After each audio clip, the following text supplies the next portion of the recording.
বন্ধুরা, জ্ঞানা বক্স চ্যানেলে আরও একটি নতুন ভিডিওর সঙ্গে তোমাদের সকলকে স্বাগত।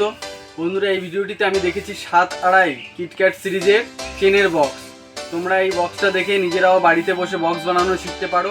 আর আমি আগে গিয়ে আরও ফোল্ডারের যে মাল হয়, যেটা MDF বোর্ডের মাল হয়, সেগুলোও বানানো আমি শেখাবো আমার চ্যানেলে। তো সেটার জন্য তোমরা আমার চ্যানেলটিকে সাবস্ক্রাইব করে আমার পাশে থাকো এবং বেল আইকনটিকে প্রেস করে রাখো, যাতে আমি পরবর্তী কোনো ভিডিও ছাড়লে তোমাদের কাছে আগে নোটিফিকেশন পৌঁছায়। আর এই ভিডিওর শেষে আমি একটা ভিডিও তোমাদের সঙ্গে শেয়ার করেছি, যেটা কিনা আমি ভিডিওর শেষে দিয়েছি, ঠিক আছে? র ম্যাটেরিয়াল ডাইসের কোথায় পাওয়া যাবে সেটাই আমি দেখিয়েছি। তোমরা ভিডিওটা শেষ পর্যন্ত দেখো এবং কেমন হয়েছে কমেন্ট বক্সে অবশ্যই কমেন্ট করে জানাবে। আর তোমাদের যদি কোনো জিজ্ঞাসা থাকে তাও আমাকে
বন্ধুরা আমি এই ভিডিওটাতে দেখাচ্ছি একটা বিষয়, যেটা হচ্ছে আমাকে যারা কমেন্ট করো ইউটিউবে, সবারই কমেন্টের আমি রিপ্লাই দেওয়ার চেষ্টা করি।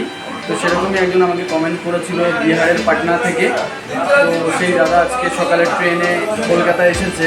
তো ওখান থেকে আমার সঙ্গে আসার পরে আমাকে একটু ঘুরিয়ে দেখাতে বলেছে কোথায় কি ম্যাটেরিয়াল পাওয়া যায়, কোথায় ডাইস পাওয়া যাবে, কোথায় ম্যাটেরিয়াল পাওয়া যাবে। তো আমি দাদাকে আমার সঙ্গে করে আমি অশোকনগরে নিয়ে এসেছি রাধাকৃষ্ণ এন্টারপ্রাইজ বাপ্পাদা, তার ডাইসের যে কারখানা হয় সেখানে আমি নিয়ে এসেছি। তো তাকে সমস্ত বিষয়গুলো ঘুরিয়ে দেখাচ্ছি আমি। 3 बाई 2.5 100 पीस हुआ और एक कितना 7 इंच 2.5 फीट वाले कितना होता है? तो 2000 कितना आ जाएगा? आप क्या बोल रहे हैं? ऐसे का साइज क्या? ऐसा तो मान नहीं जाएगा, खुला जाएगा, ज़्यादा नहीं लगेगा, है उसमें लगना তোমার 2000 একটা হতে দেওয়া সম্ভব না। তোমরা ডাইসের স্টক দেখতে পাচ্ছ, রাধাকৃষ্ণ এন্টারপ্রাইজের বাপ্পাদার ডাইসের কারখানা এটা। এখানে তোমরা ছোট থেকে বড় সমস্ত রকম ডাইসই এখানে পেয়ে যাবে, তোমাদের নানান জায়গায় খুঁজতে হবে না। এখানেই তোমরা সমস্ত কিছু ডাইস এখানে পেয়ে যাবে। আমি দিয়ে দেবো ডিটেলসটা, অ্যাড্রেসটা নিচে ডেসক্রিপশান বক্সে। পিএল ক্যাম্পে এসে যে কেউকে বললে যে বাপ্পাদার ডাইসের কারখানা কোথায়, যে কাউকে বললেই দেখিয়ে দেবে। তোমরা এখানে এসে সমস্ত রকম ডাইস এখান থেকেই নিতে পারবে, কোনো অসুবিধে নেই।